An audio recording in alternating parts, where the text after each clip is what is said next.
C'è un uomo che fa tremare i cacciatori di taglie quando lo incontrano. Lo chiamano silenzio, perché dopo che è passato lui, resta soltanto il silenzio e la morte.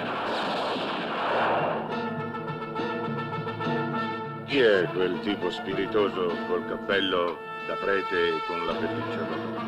Tigrero, uno che è meglio perderlo che trovarlo.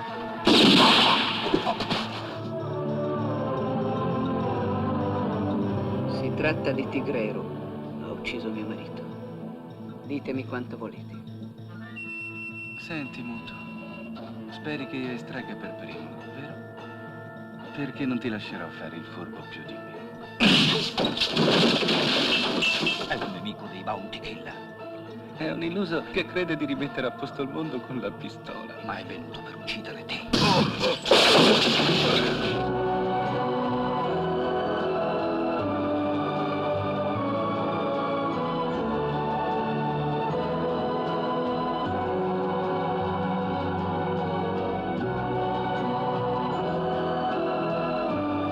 Un giorno potreste incontrare uno più svelto di voi. Sarà un giorno molto divertente.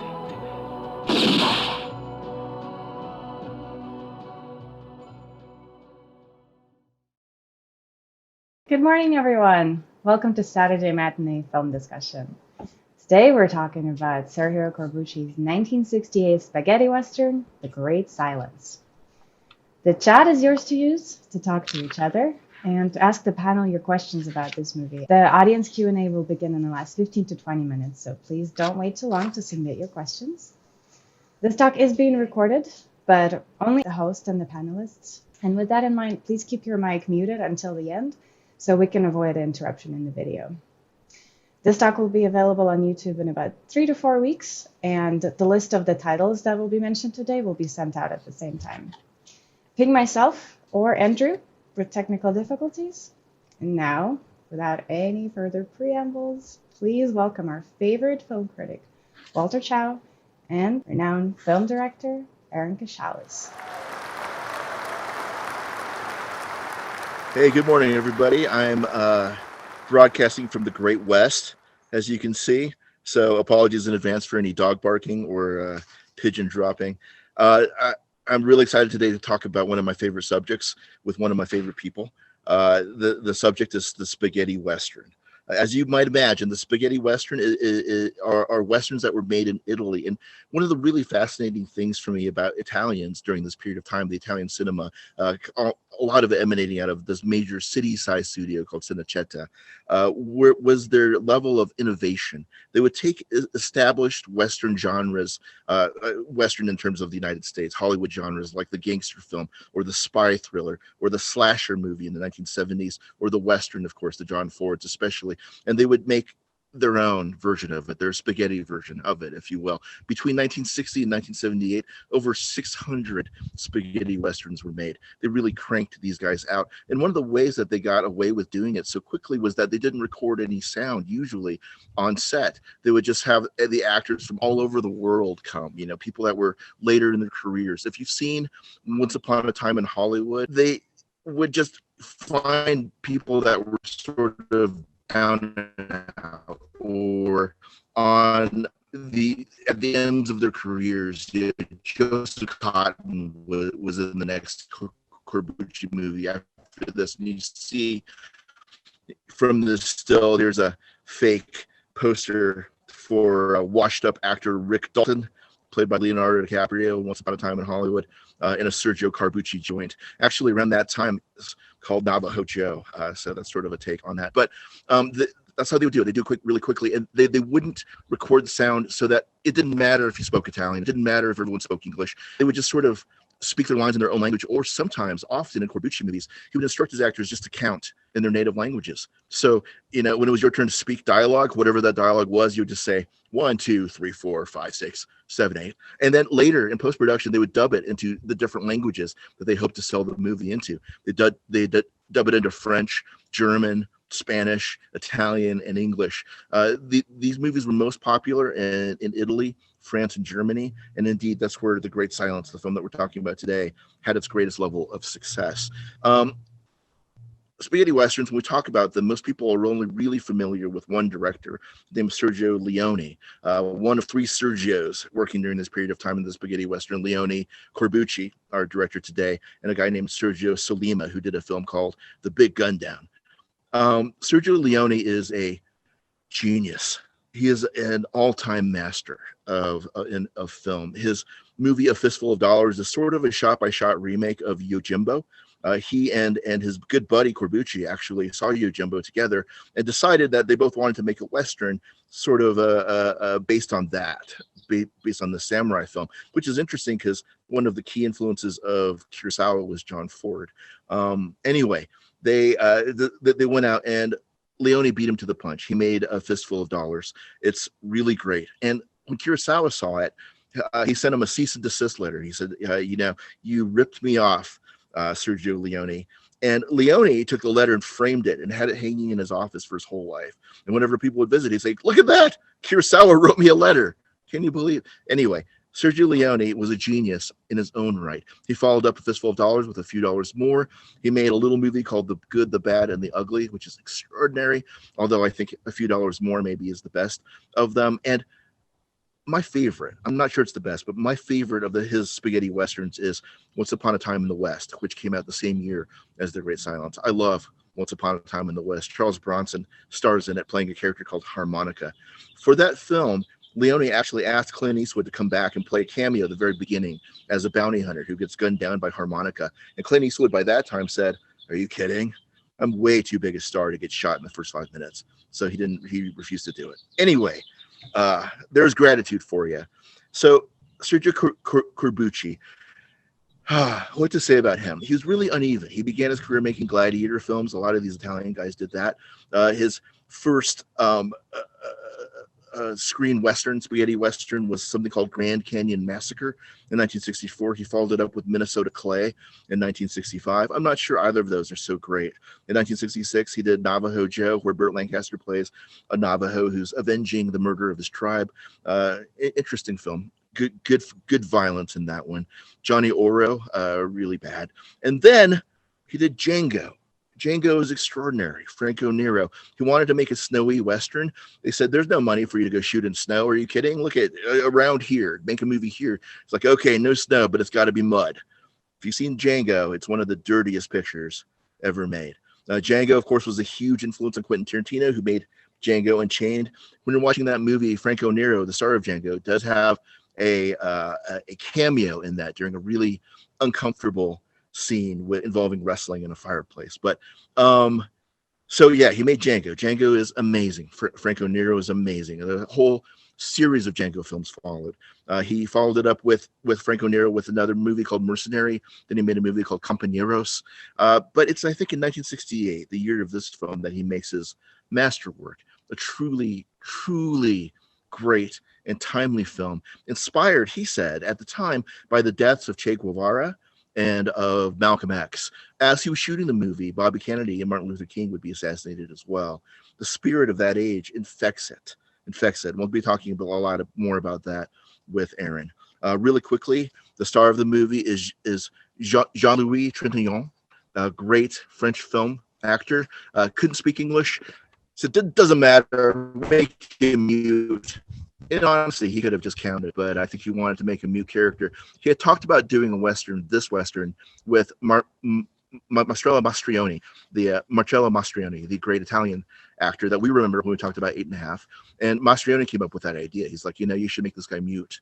So he'd been kind of holding on to this until he got to this place. If you're not familiar with Jean-Louis Trintignant, he's still active. He made a movie a couple years ago called Amour, which is remarkable. He has another movie due out later this year. But my favorite of his, if it's not this movie, it's The Conformist, the 1970 Bernardo Bertolucci film. That is the basis for a lot of the visuals for the Coen Brothers films.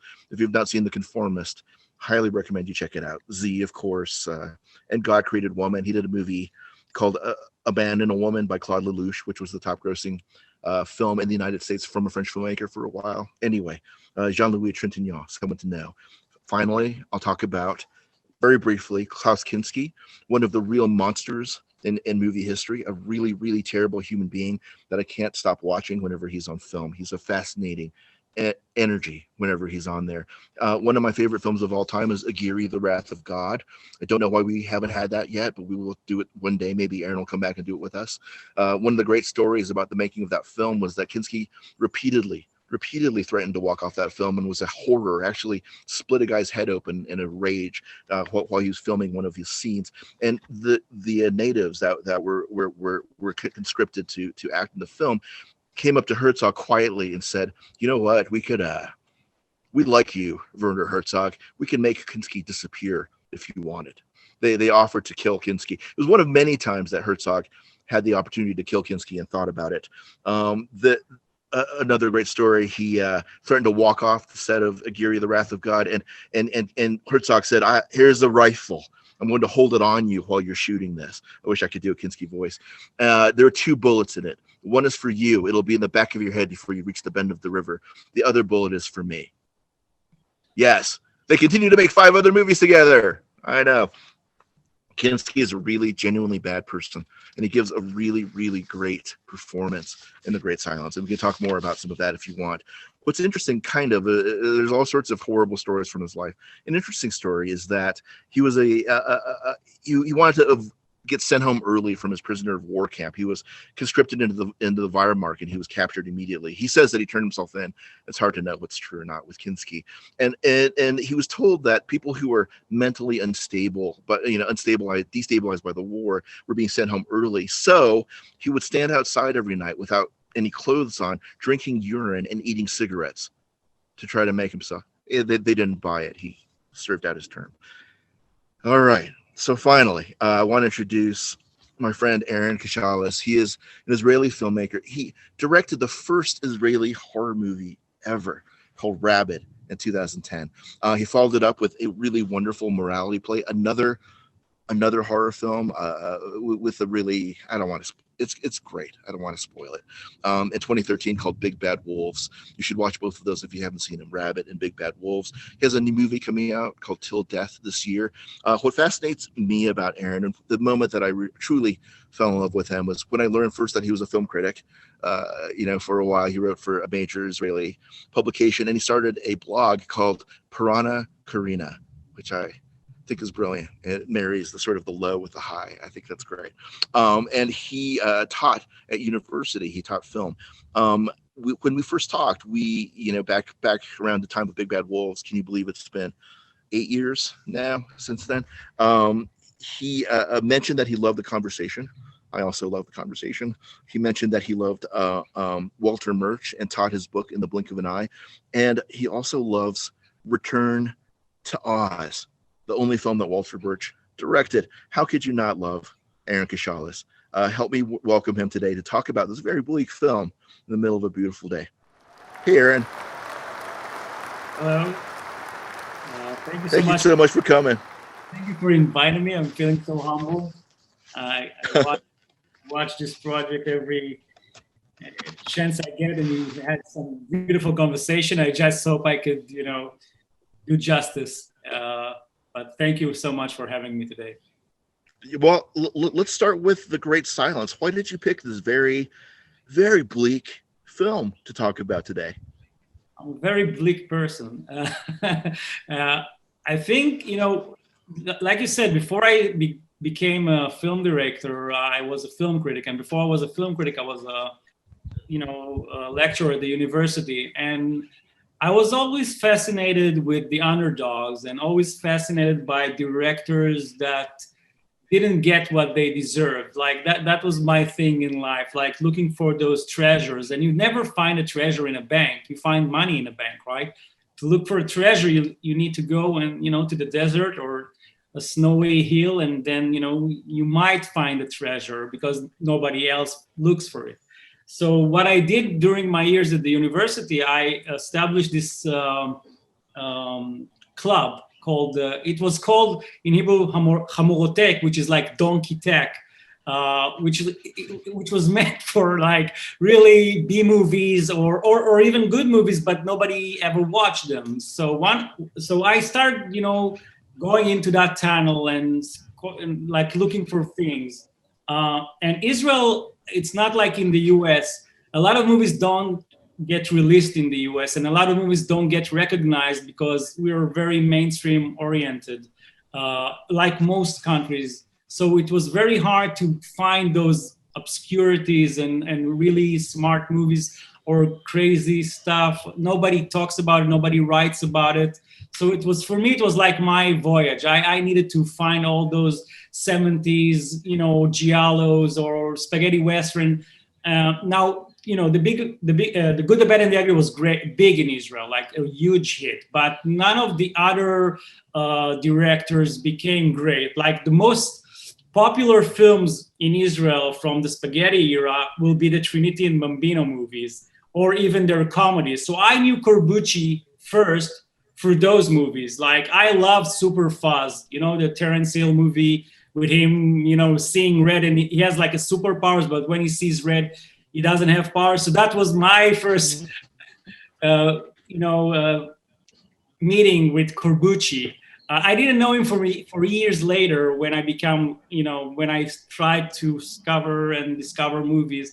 And then I started seeing movies, and I saw Hellbenders and Django and most of his movies, and other directors, Solima, which is another brilliant director who doesn't get a lot of, love. But then I saw The Great Silence. Like that was an earthquake because I saw it last. I saw so many bad spaghetti western, and suddenly I saw that. I got recommended by another Israeli director who came to my club, and he said, "You have to see this one. If you haven't seen Corbucci's Great Silence, it's gonna blow your mind." So I just watched Great Silence after I watched all spaghetti western, and it was like, an earthquake. Like I was literally blown away. Like I love Sergio Leone. He's my favorite film director, filmmaker. I think he's the best there is. But that movie takes the roof off. Like he doesn't care about any rules. He doesn't care about anything before. He just wants to play in a different place with different rules. No good guys, only bad guys. No desert. We're going to the snow. No, I will make a love scene in a spaghetti western, and I might just make you care about a woman. He did so many great things in that western that I had to look what happened to it. And then I read that, it was like lost, because apparently the legend says that Zanuck, the head of 20th Century Fox, watched that film and almost ate his cigar when he saw that bleak ending. And it died, right? Nobody saw it. And then I read that Corbucci had a lot of misfortune. Like Django was also a flop. And you just want to know what would have happened if Django would be like a big, huge hit for him, and Great Silence will be the moment where they declare Corbucci is like the next Leone. Like this is it. Like there's Once Upon a Time in the West, and there's The Great Silence, and these are the two masters. Because after that, he just went, downhill. Like he made those Zapata westerns that are nice, like The Mercenary is like, it's fun, Compañeros too, but he never again, made a great film like The Great Silence. And then he made all those comedies with Terence Hill and Bud Spencer, which, entertain a lot of kids in Israel, but that was it, right? And until Tarantino came along and gave him his second coming, he was gone. It was always in the sidelines. So that's my way of saying, hey guys, The Great Silence, don't sleep on it. It's one of the greatest westerns ever made. So that's why. Yeah, according to legend, Richard Zanuck did swallow his cigar when he saw the ending of it. He hated it so badly. And when it was first released in Sicily, a guy stood up at the end of it. He hated the ending so much he shot the screen. Pulled out his gun and he shot it. I've only had that reaction once at a screening of a Rob Zombie movie. Somebody did something terrible from the back. Anyway, Yeah, and the other part of the legend, though, is that Clint Eastwood probably saw this movie in 1967 and wanted to remake it. He wanted it for his own, and he asked 20th Century Fox, which is why Zanuck was watching it, to buy it and suppress it, and so that he could make his own remake of it. In 1972, he did make a Western called Joe Kidd. It's not in the snow, it's not any of that, but he does have the exact same pistol, the Mauser, the automatic, semi-automatic pistol that Silence uses in this movie. So there's some thought that, you know, Eastwood wanted this movie. He wanted to be Silence. And so that's another reason the film was suppressed. But it was suppressed for 30 years before it was sort of kind of came back. And the first time it ever got a release in the United States was in 2018. 50 years after its initial release was the first time that Americans got to see anything like a restored version of it. There are different endings to it too. You know, Corbucci knew, I think, that the ending was going to be too bleak for some markets, so he shot a really happy ending. Have you seen the happy ending to this movie? Yeah. Okay. Yeah, it's ridiculous, and I think it betrays everything that came before. It's like what Spielberg would do if he remade this movie, and it's too bad. And there was also an edit of it that's ambivalent, right, where it shows him being mutilated, and then it seems to suggest that the townspeople are spared, and then it goes to the end. So those two endings exist, but it didn't help it get released in the United States 50 years later until it did. So when you say that it hit you like it was a thunderbolt, it was like, you know, a curtain pulling back. What was it exactly about this movie, you know, that just got you? When did you know that The Great Silence was a masterpiece? I think right from the get-go, because when you see the way, like, spaghetti westerns are great for the opening sequence, the great ones, like the way the opening shot tells you the entire story. You have that wonderful ugly face at the good, the bad, and the ugly. Like, it's not one of the actors, like not one of the leads, it's not Eli Wallach, it's not Clint Eastwood, it's not Lee Van Cleef, it's like I think it's Al Moloch face that fills the entire frame, and it's, you know, it's such a, you know, it imprints in you, just, you know, it's like scars you from the get-go. This is the kind of movie you're going to see. These are the kind of faces you're going to see. And The Great Silence has that same, like, weird opening. You see, like, there's a tracking shot from, you know, to the right. You see a gun going from the snow, aiming at something. You don't know what it is. And only then you see, like, that dot, a black dot in the snow.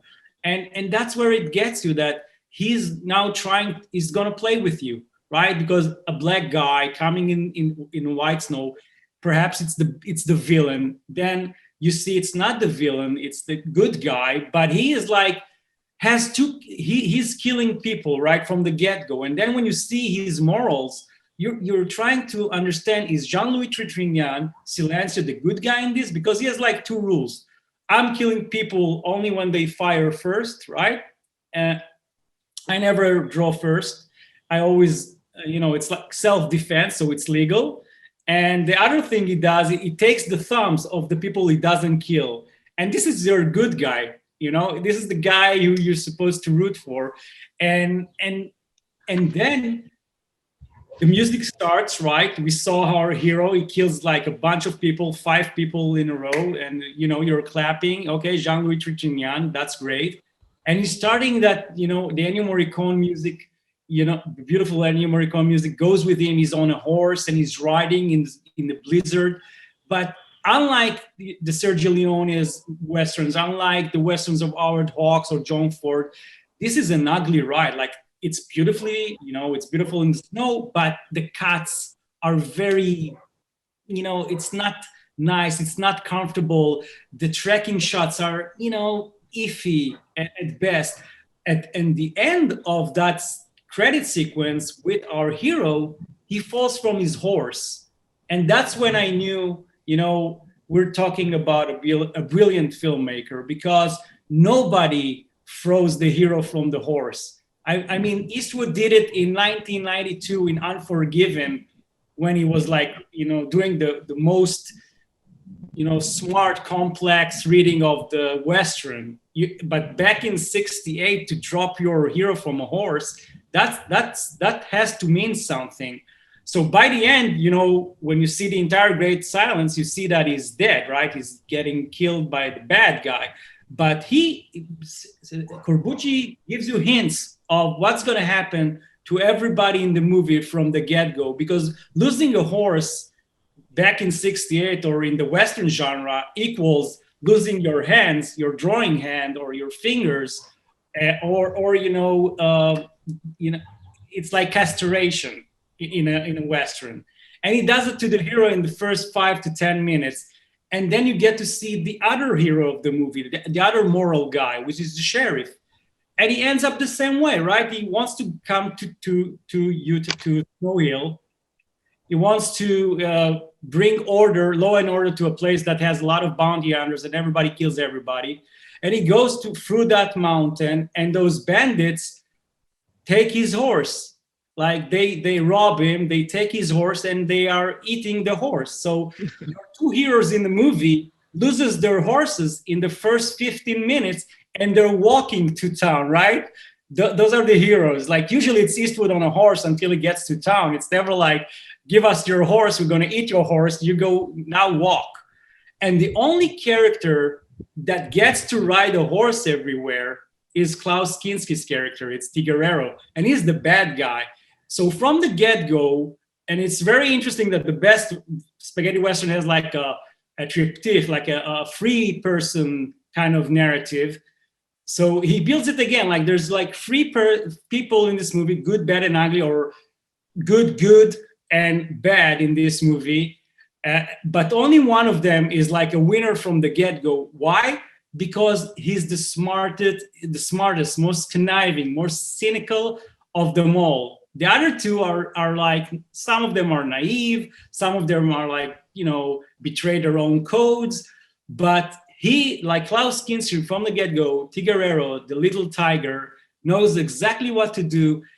He always sees 2 steps further from anyone. And that's why, when I saw the film, like the first 15 minutes of just position every character against another, I just knew what this film is going to be about. And then I didn't, because every time it just, another surprise comes along. And I have to say that as a filmmaker and a screenwriter, when I sat down to write Big Bad Wolves, that was one of my inspirations, like, trying to build a free characters kind of script where you think who's the bad guy, you think who's the good guy, but I'm messing around all the time. Of course, Corbucci did it the best, right? But it was in here all the time, The Great Silence. I should mention really quickly that Figueroa is the character's name, but its subtitle is Loco in American subtitles, which is weird. And in the American dub of this film, it's sort of intimated that the outlaws, the people that are being hunted throughout the course of the film are maybe Mormons, that they've been expelled because of their religious beliefs.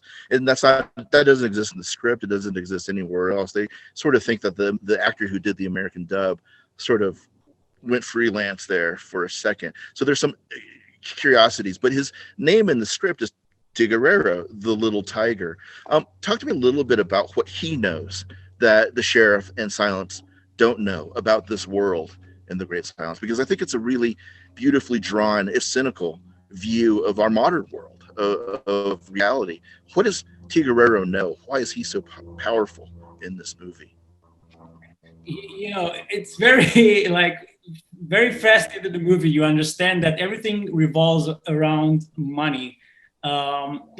And the same amount of money almost, like it's $1,000, right? It's $1,000 to kill Figueroa. It's $1,000 to kill Silencio. It's $1,000 I will pay you if you sleep with me, for the Pauline character, right? So sex, death, everything equals money. And I think that Figueroa understands that, and it's from the beginning, the governor says, not Figueroa, that there's a new world coming. Bounty hunters and bandits are going to be long gone, and needs to be law and order.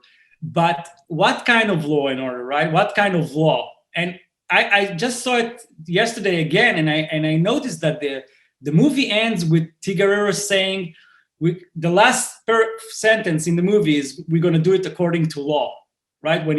After they kill everybody, they massacre everybody, he says, we'll go now, but we'll come back again to take them all, all the dead people according to law. So that's what he gets. Like, what is the law in Great Silence?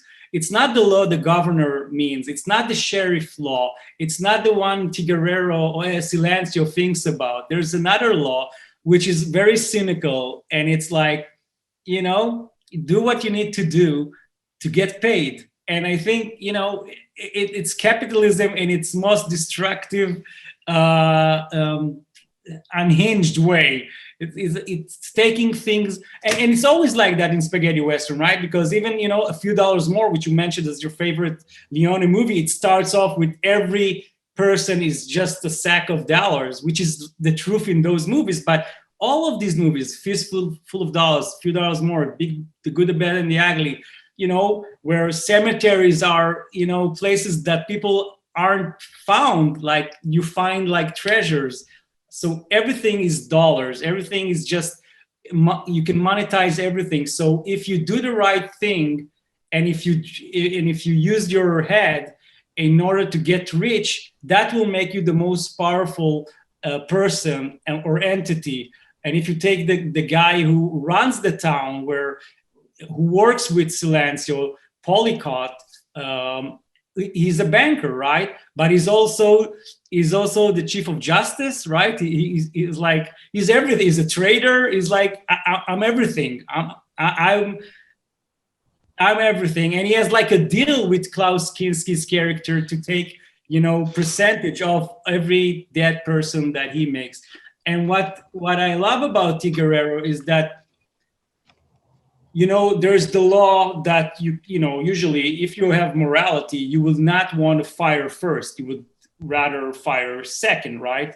And once he learns those rules about Silencio, he just uses them against him. Like the greatest almost scene in the movie, minute 60, like middle of the movie or 2/3 of the movie, you already come to is the conclusion. There's a duel, right? Silencio comes to kill him because he wants to help Pauline. And now you just want to see the duel, right? And Tigrero, who knows, the method that we know Silencio uses, which is like always shoot first, or you take your thumbs. So Tigrero doesn't want to fight him, right? He just asks his buddy, take my gun away, and he takes his gun away, and then he's harmless, right? And then you can see the face. Silencio face is so remarkable when he's like, what am I doing now, right? I cannot draw first. And then Tigrero just, fights him with his knuckles. And you see that he's very, fearful. He fights Silencio and almost wins. And Silencio does something that usually you don't see a hero doing in movies. He uses a log. He breaks him in that point. That's the breaking point of Silencio. All his moral codes are broke because Tigrero find this system. And that's what Tigrero does for the entire movie. He sees everybody's weak point. He knows everybody's system. And he only plays with his, like the head is the most strong, quality he has. He just knows what gets everybody tick. And he knows that it's all about the money in the end.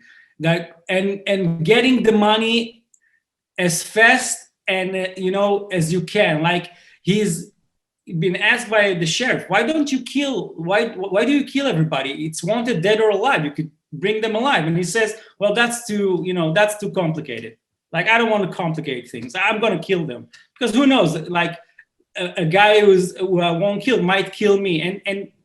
And that's what happens with the sheriff, right? When the sheriff takes him, instead of killing him, instead of doing or allowing Silencio to kill him, he lets him, take a dump. Sorry for the words, that's in the movie. But he lets him take a dump, and that's what gets him killed. He's using humanity before he's using his, survival instincts. Yeah, I love what you say about capitalism and its most unhinged. I think it's actually capitalism when it's working perfectly. This is what capitalism is designed to do: is to murder, the essential workers. Essentially, when we say essential workers, it's essential like firewood is to fire, right? That's how it's essential. And so all of these people that represent the blue collar, that are eating horses, that are barely surviving, that hope for a pardon, that hope for some kind of miraculous state intervention, receive from the state instead state-sanctioned murder, which is what the bounty is. It's being paid by the state, to get rid of these guys, to put them in prison, to do whatever. And even as you're talking right now, you're talking about Silencio walking in and saying, trying to provoke people into drawing first and doing those things. I think of all these horrible stories about body cams and cops turning them off before, and saying, well, he was a threat. He was a threat to me, and so therefore I'm protected under this sort of elevated sense of protection of something, to murder now, to murder people who are unarmed, to murder people who are not possibly a threat. Murdering that guy eating the chicken, the best eating of a chicken ever in a movie. Murdering that guy because he left the door open. He's just provoking people so he has an excuse to kill them. It's a really interesting thing that's happening in this movie, where you say everybody's morality now is sort of the golden rule, right? Whoever has the gold rules. And there's a sense when you say he's broken, what he's really broken by, I think, which leads to the conclusion, is he decides to do the right thing, even though it's going to cost him his life, even though he knows that he can't possibly win against the machine. He's decided to do the right thing. And for me, in a movie that's so broadly accepted as very nihilistic, to me, that's really hopeful. There's a true sense of martyrdom in this film. He's martyring himself to capitalism in a way, which is represented by Loco, by Tigrera, to say, look, I know I can't win. Both of my thumbs are shot off. There's 10 of you in here. My hand is burned. There's no way that I can beat all of you guys, but I'm making this stand.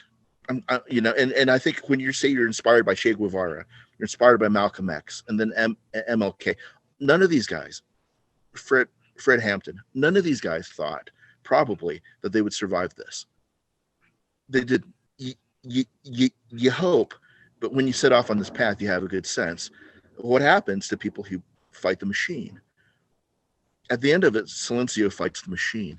And this movie that comes out in 1968, it comes out with Night of the Living Dead. What happens to the hero in Night of the Living Dead? It comes out at the same time as Easy Rider. What happens to the heroes in Easy Rider? It comes out at the same time as Bonnie and Clyde. What happens to the heroes of Bonnie and Clyde that are also fighting capitalism? All of these are of a message and of a point, and they're all warnings. And I'm not sure that we listen to them. It also came out with a movie by Jean-Pierre Melville called Les Samurai, which is really, really, really great. And you saw a lot of similarities between those two movies as well. Yeah, when I watched it, I noticed that there's this same pattern. Like Samurai came out in '67. It's the Jean-Pierre Melville. Alain Delon plays the role of a hitman, and he has a job, but then he gets witnessed by a black piano player, and she could point him out, and he must, of course, kill her if he doesn't want to fall down. So, and in that movie, or in the entire Jean-Pierre Melville universe, it's always a world built with codes. You could be a cop, you could be a bandit, you could be a robber, you could be a Nazi soldier, you could be a partisan. You will only get killed if you break your own set of rules. So it's not, there's not an objective rule, there's a subjective code. So in the Samurai, the codes are, you get the job done, right? You're a hitman, you get inside, you kill a person. If there's a witness, you must eliminate all evidence, so you must kill her too. And he doesn't kill her. He breaks his, his system, and that system will haunt him for the duration of the entire movie. And the end of the movie, one of the most beautiful ending scenes, is where Alain Delon comes to kill the piano player. But then he gets shot by the police, and then you see that he didn't have any bullets in his gun. So you just know he made another suicide. It's another suicide. It's like a sacrifice. Like he broke his code for a greater good. Like he knows now that he needs to kill himself in order for her to live. And that's 67, right? A hitman and a black piano player. And then you see Great Silence, 68, and you have a bounty hunter, Jean-Louis Trintignant, another French actor, comes to Italy to make a Western where he needs to kill the person who did wrong for an unknown character. But then we know it's Pauline, Vonita McGee, the beautiful black actress. And again, that meeting with a black actress, which is very unusual for the time of those two films being made, to insert an interracial plot device or romance in the second movie, in Great Silence. And when he decides to take on her case or her, her mission, and when he sleeps with her, Silencio just takes his shield off, and that's what gets him killed at the end. Like, he loses the hand because he sleeps with her, and the other one, the Polycott, who falls in love with her and wants to be with her, is envious, and he comes to rape her, and that's the moment where he makes his henchman take off, his Silencio's hand. So in both movies, you have the same kind of triangle that gets the protagonist dead because he broke his rules, he broke his system to serve a better good. And like you said, in The Great Silence, it's against capitalism. Of course, it's like Figueroa, it represent the devil, which is money, Aaron. It's always money. Money is the devil. Before we throw it over to questions from our audience, I want to touch a little bit about his treatment of women in this film. Now, spaghetti westerns are sort of notoriously bad about that. If there are women, they're usually passive. They're usually either the Madonna or the whore. It's a very stark, broad sketching of women. It's as a genre, very generally not so interested, I would say, in women, except in this film. The two of the women die with guns in their hand. They're fighters. They don't just give their bodies away. They fight. There's power to these women and their portrayals. And even the mother, right, who hires him to take on the son. These are unusual characters. I'm not saying that they're Thelma and Louise, but I'm saying that there's something fascinating about the way that they're being treated in this film, especially the Pauline character. Do you have any thoughts about the women of The Great Silence? Yeah, but yeah, you can see an evolution with Corbucci, because if you see Django, there was a great character there, like Maria, who also she takes her own fate. Like, she's being tortured at the beginning by Mexican, and then she runs away, and then Django saves her. But then she has a gun on him, and she tells him what to do and take her with him. So there's like Corbucci, unlike Sergio Leone, who only got interested in women in his later films, like in Once Upon a Time in the West, Claudia Cardinella, of course. But if you see Leone's first movies, he didn't care about women. Usually they're like old, grumpy women or whores. That's all you have in The Good, the Bad, and the Ugly in those moments, or they get killed very fast. But Corbucci did notice women, and in Great Silence, like you said, you have three women that control the narrative, right? The first woman is the mother who gives money to Silencio to kill the guy who Figueroa killed her son. And then you have Pauline and you have Regina, like three women, all, doing vindictive stuff. The narrative can't be alive without them.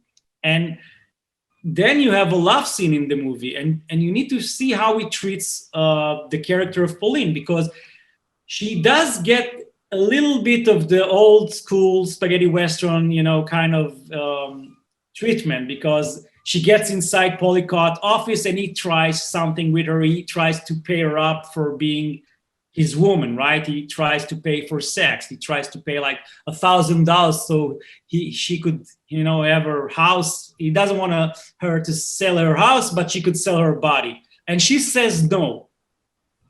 And then she decides she wants to give her body to Silencio, which is like, you don't see it in a lot of Western, like that the woman gets to choose even what she's gonna do. Like, she takes her own fate in her hands. She wants her husband kill her dead.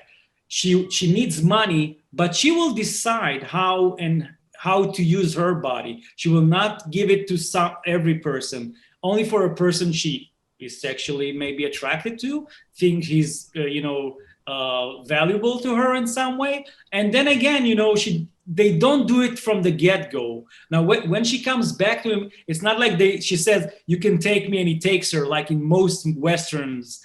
There's like a nice moment where she gets undressed and he's like sleeping upstairs. She asks him to spend the night there so nobody sees him there. And he looks at her and she doesn't know he looks at her. And it's so delicate. Like, you won't believe that the same guy who just, massacred an entire town or, does such gruesome things in this movie will handle that moment where she's downstairs taking her clothes off and Silencio is upstairs, like thinking about her, but nothing happens. Only later on, when she treats his wounds, they're like falling in love. And the way Corbucci directs that love scene is one of the best moments in spaghetti westerns. Like, I read Alex Koch's book about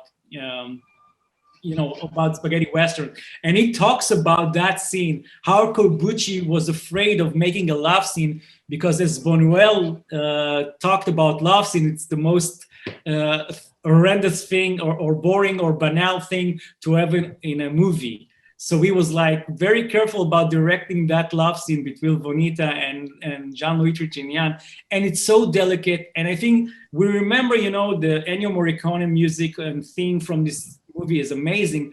But the music he inserts into that love scene is so delicate and so beautiful that it just gets you. It just...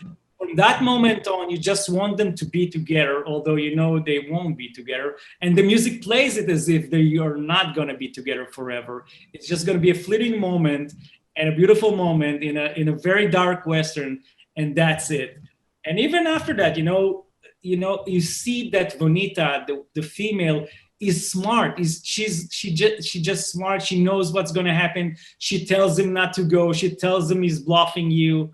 And you just see that she has the ability to take the control, to love, and even to choose her own fate. Like, she chooses to take the gun again and die. She didn't have a chance, right? She knows she's doing it. It's like a double suicide. It's not just Silencio making a suicide gesture. She dies with him in the snow.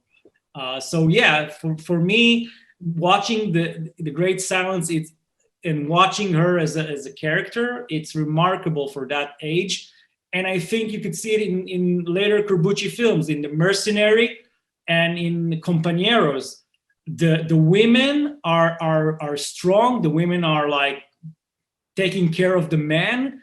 Like, it was Thomas Milian in Compañeros or Tony Musanta in Mercenary, and they're like, a little bit dumb or naive, and the woman just, take control of them and let them know how they should act and ask them to be a better leader, not just like a low-life bandit. So you could see it throughout Corbucci, Western, that he takes care of his female characters better than any of the other directors at that era.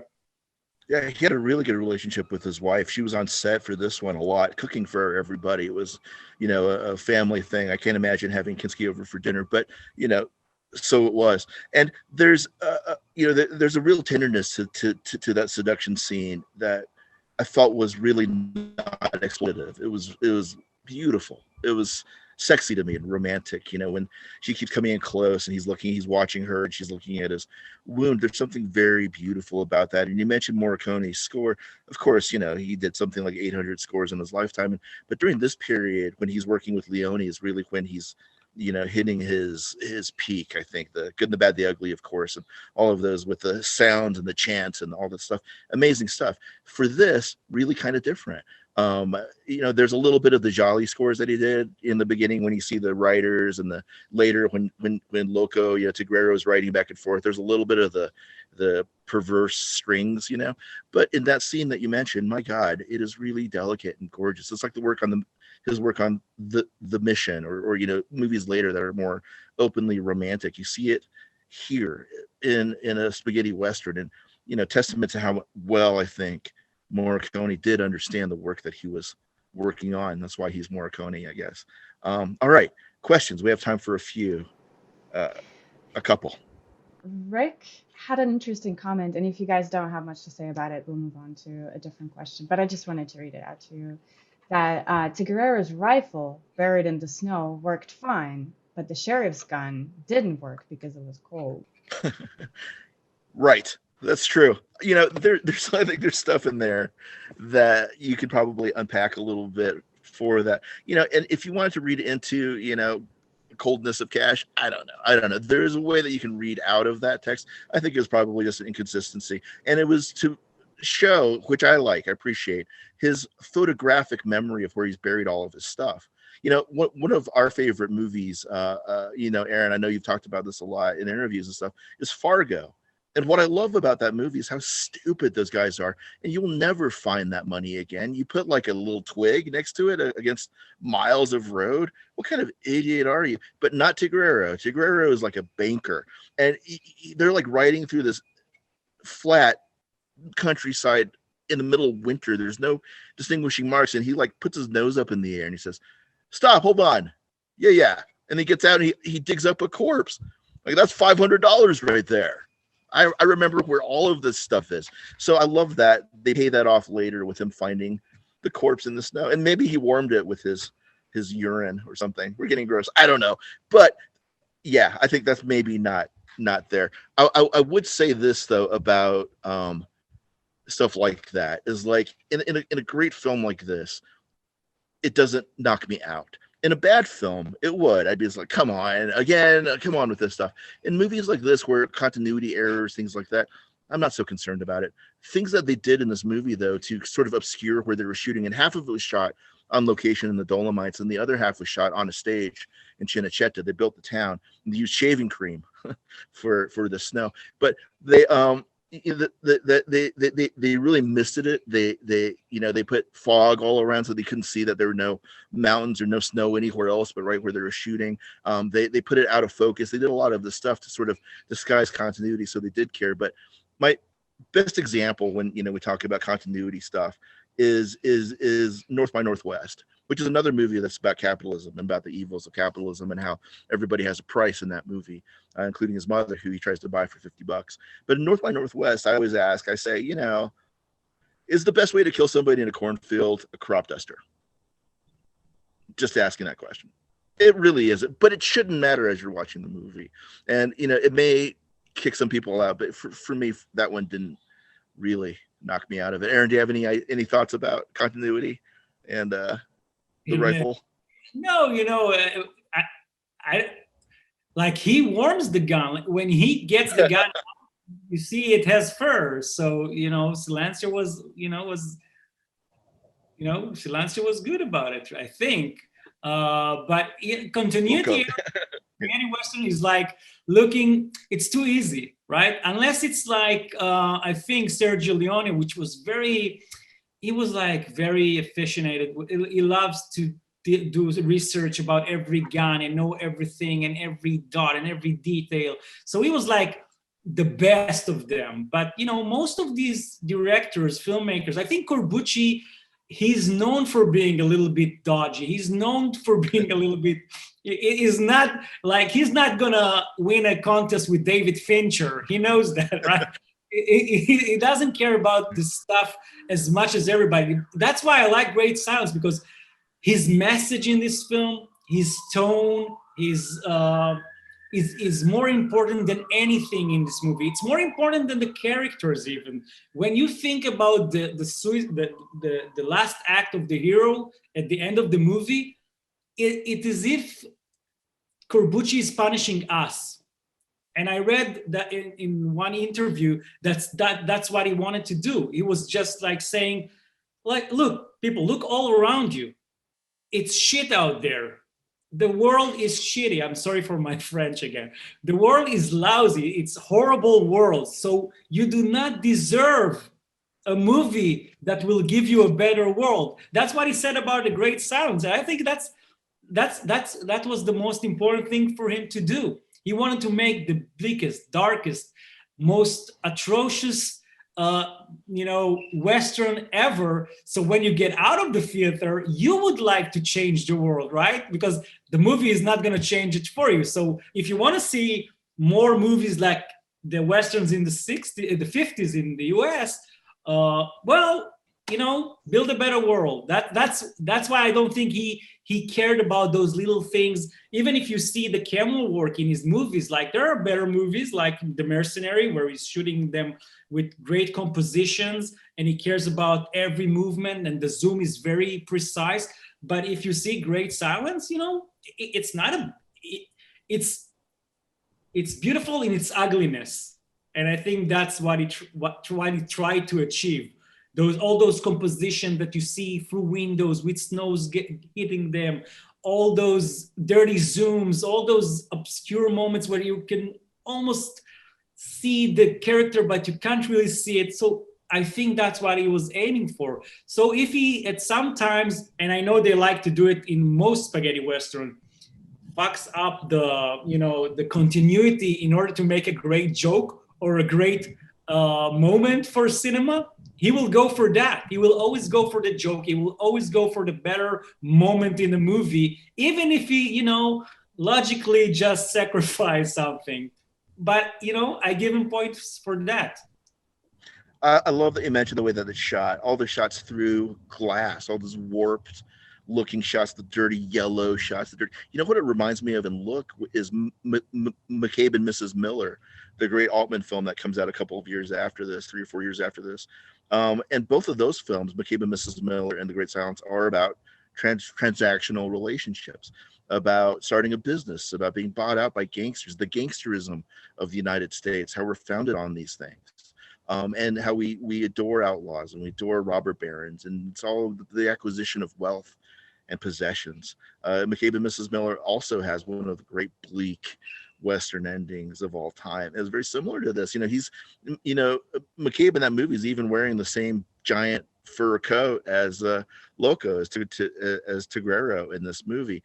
And it's an astonishment that this movie was suppressed for so long, just because of what, and there are modern examples of that. There's a great movie called Ripley's Game, with the Tom Ripley character that was bought by, was it Weinstein? I want to blame him for everything. I think it was probably Fox, but it was bought because they didn't want it to release at the same time as the movie they wanted to win an Oscar, which was Cold Mountain.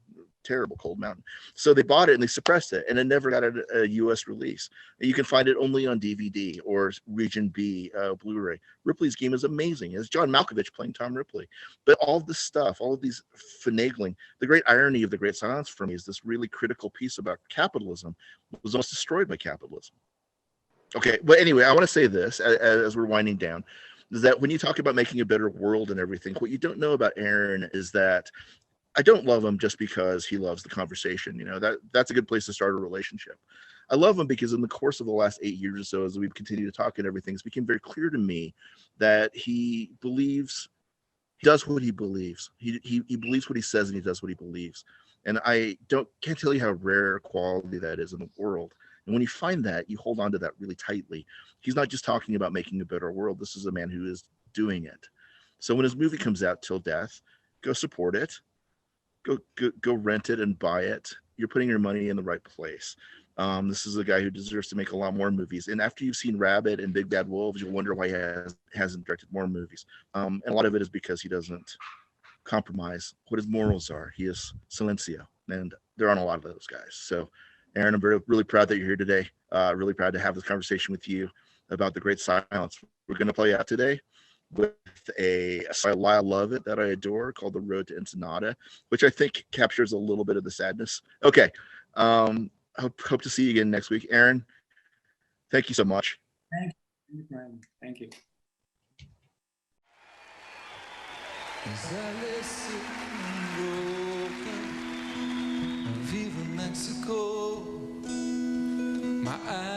just won't stay open, and I dream of home.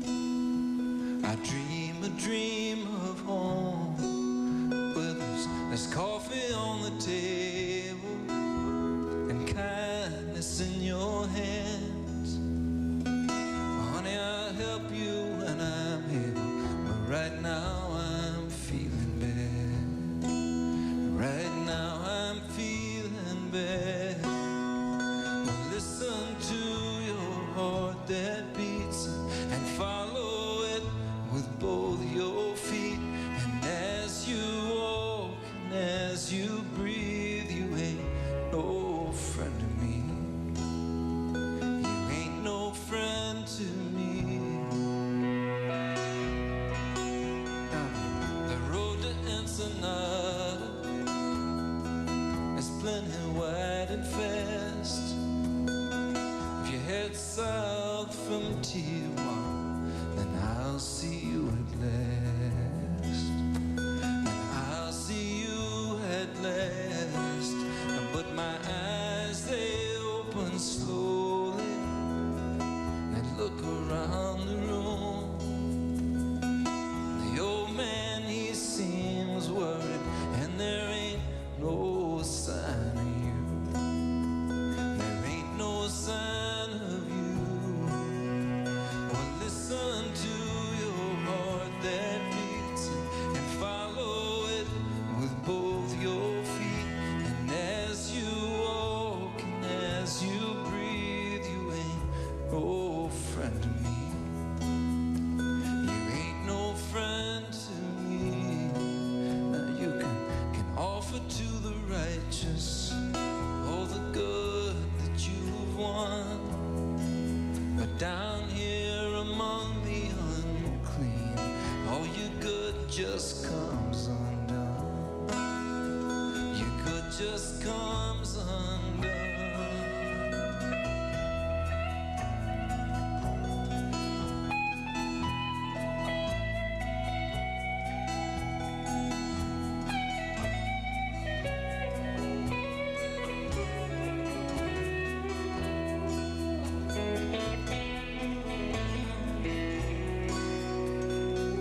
The sisters at the borderline, they're holding out their hands.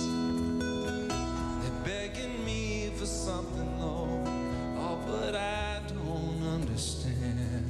Now, I don't understand. And so it's adios to Alvaro. Tell him to stay between the lines. And if he sees that Gabriella girl, tell her I'll look her up next time. I say I'll look her up next time. Because the road to Ensenada is plenty wide and fast. And this time